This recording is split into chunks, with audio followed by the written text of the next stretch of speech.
1980 e 2010. O que esperar de uma segunda década perdida em pouco mais de 30 anos?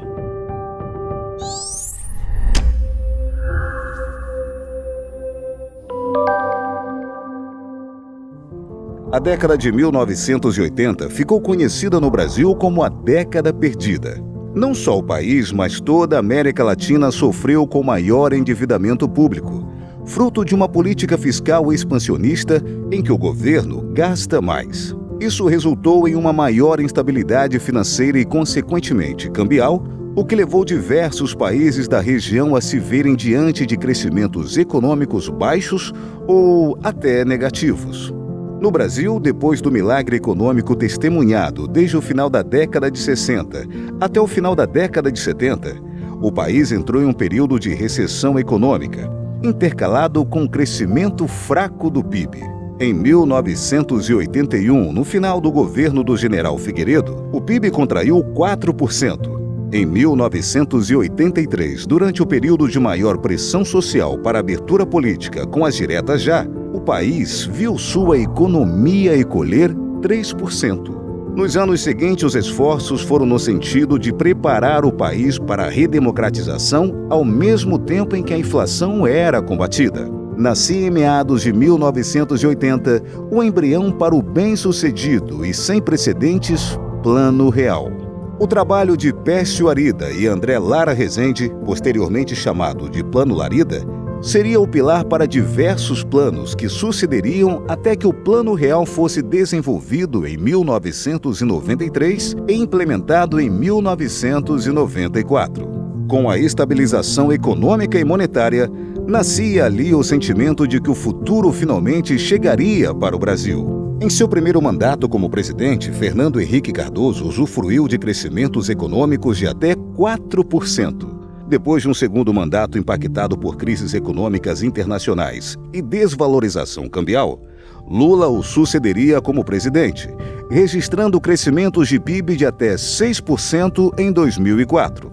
O otimismo com a economia se traduziu em um dos melhores períodos para o mercado de ações. Pouco tempo depois, porém, os mesmos erros seriam cometidos. Mais uma vez, o governo voltaria a gastar mais. Era o início da indisciplina fiscal. Os gastos públicos avançaram, chegando a 2,7 trilhões de reais. Mais do que gastar muito, gastou-se e ainda hoje gasta-se mal. No final de 2019, o Congresso Nacional promulgou no dia 12 de novembro a reforma da Previdência. Estimativas apontam para uma economia de 500 a 850 bilhões de reais em 10 anos. Ao longo de 10 anos, economizaremos o que hoje gastamos todo ano com a Previdência Pública. E esse número só cresce já que a população envelhece e se aposenta. A manutenção do funcionalismo público também é um peso para o Estado, com gastos anuais superiores a 300 bilhões de reais. Mais importante do que saber com o que e quanto o governo gasta, é saber se ele tem condições de pagar a conta no final do mês. E, ultimamente, ele não tem conseguido. O resultado primário do governo, que é a diferença entre o que se arrecada com impostos e o que se gasta com a estrutura do funcionalismo, voltou a ficar no vermelho desde 2014. Gastar muito e mal afasta a iniciativa privada e tira o dinamismo da economia. Em nosso vídeo anterior, para o Brasil, a sua Grande Depressão, destacamos o pior período de crescimento econômico de nossa história, que se deu agora em 2015 e 2016.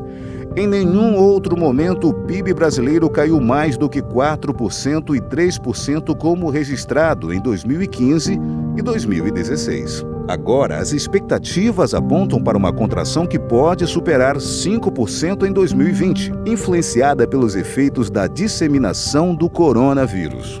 Com esses números, em breve se falará que a verdadeira década perdida para o Brasil foi a de 2010 e não a de 1980. Apesar de não sofrermos mais, ou pelo menos não por enquanto, com a inflação elevada, o século XXI nos traz grandes desafios. Elencamos 3 principais. Primeiro, crescimento da dívida pública. Segundo, fim do bônus demográfico. E terceiro, baixa produtividade. Somente compreendendo os desafios que se impõem à nossa sociedade é que seremos capazes de realmente alcançar o futuro. Se não compreendermos que mudanças duras e radicais são necessárias para colocarmos o país nos trilhos do crescimento, jamais deixaremos de ser o país do futuro para muitos e o país do presente para muito poucos.